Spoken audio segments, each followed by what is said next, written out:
ម្ដាយគុណធ្ងន់ជាងភ្នំតាំងតែពីតូចដល់ធំអ្នកម្ដាយខ្ញុំធូនថែរាល់ថ្ងៃ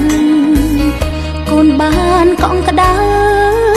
ពេលនៅក្នុងរំវងដៃរៀនសាលើជាងពេជ្រឆ្នៃទួងអ្វីក៏ប្រៀបផ្ទឹមពុំស្មើកូនបានរៀនសូត្ររហូតចេះដឹងក៏ព្រោះតែម៉ែប្រឹងរូបនាងម្ដាយនឹងញើសឈាមស្រក់ហូររែកពុនក្ដីទុក